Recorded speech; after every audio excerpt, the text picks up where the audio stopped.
বাংলাদেশ জামায়াত ইসলামী এবং ইসলামী ছাত্র শিবির সহ সকল অঙ্গ সংগঠনকে ১লা আগস্ট তৎকালীন সরকার নিষিদ্ধ ঘোষণা মর্মে একটি প্রজ্ঞাপন জারি করে। তারপরে নতুন সরকার ক্ষমতায় আসার পর জামায়াত ইসলামী সেক্রেটারি জেনারেলের স্বাক্ষরিত একটি দরখাস্ত দায়ের করে পুনর্বিবেচনার জন্য। এই দরখাস্তটি ২২শে আগস্ট ২০২৪ তারিখে দায়ের করা হয়।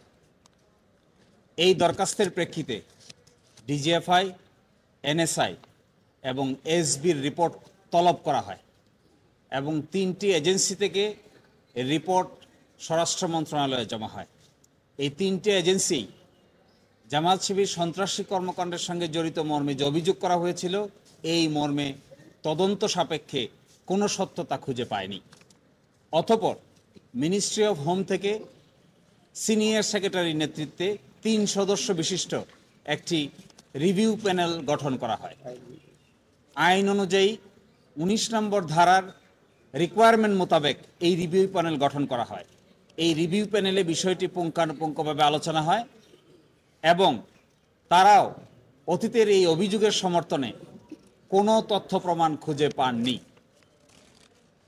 এরই প্রেক্ষিতে এই বিষয়টি মাননীয় স্বরাষ্ট্র উপদেষ্টার কাছে উপস্থাপন করা হয়।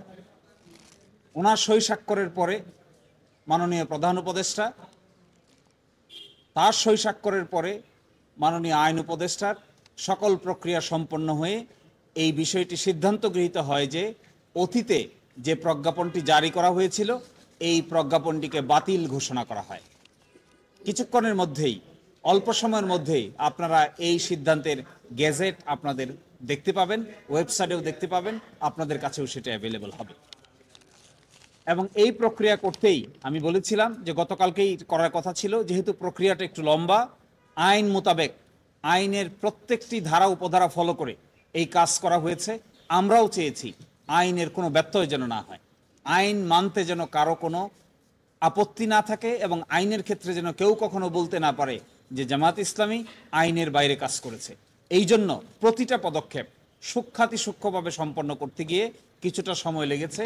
এই জন্য গতকালকে প্রজ্ঞাপনটি না হয়ে আজকে অল্প সময়ের ভিতরেই এই প্রজ্ঞাপনটি পাবলিকলি প্রকাশ করা হবে। নিষিদ্ধের আদেশটি দেওয়া হয়েছিল ১লা আগস্ট, এটি প্রত্যাহার হয়নি, এটি বাতিল হয়েছে। এই বাতিলটা যে কারণে ওনারা নিষিদ্ধ করেছিলেন, সবগুলো রিপোর্টে একই ধরনের রিপোর্ট এসেছে যে সন্ত্রাসী কর্মকাণ্ডের সঙ্গে জড়িত এই ধরনের কোনো বিশ্বাসযোগ্য কোনো কিছুই কেউ খুঁজে পাননি। না ডিজিএফআই পেয়েছেন, না এনএসআই পেয়েছেন, না এসবি পেয়েছেন, না রিভিউ প্যানেল পেয়েছে। তাহলে তখনকার এই নিষিদ্ধের ভিত্তি কি? রিভিউ প্যানেলের এখানে মন্তব্য আছে যে ভিত্তিহীনভাবে তখন নিষিদ্ধ ঘোষণা করা হয়। আমরা যেটা আগেই বলেছিলাম যে আসলে এটি ছিল অসৎ উদ্দেশ্য প্রণোদিত, কোনো রকম আইনি প্রক্রিয়া ফলো না করে হুইমজিক্যালি, ইচ্ছাকৃতভাবে যখন তখন যা মনে হয়েছে তখনই তাই করা হয়েছিল। এই বিবেচনাই এই আদেশ আর টিকতে পারে না, সেই জন্যই প্রত্যাহার করে দিয়েছে। আমি তো মনে করি আপনি যখন কাউকে জুলুম করবেন, এই জুলুমের মধ্য দিয়ে মানুষের হৃদয়ে তাদের অবস্থান আরো শক্তিশালী হয় জালিমের বিরুদ্ধে। সুতরাং আপনি কখনো জুলুম করাটা উচিত নয়। যাকেই জুলুম করবেন তার প্রতি মানুষের যে আবেগ, অনুভূতি এবং দুর্বলতা জালিমের প্রতি বেশি থাকে না। যিনি জুলুমের শিকার হন, মজলুমের প্রতি মানুষের আবেগ বেশি হয়। আমার বিবেচনায় জামায়াত ইসলামী এবং ছাত্র শিবিরের প্রতি, যেহেতু মজলুম, তাদের প্রতি অনেকাংশেই সিম্পেথি বৃদ্ধি পেয়েছে।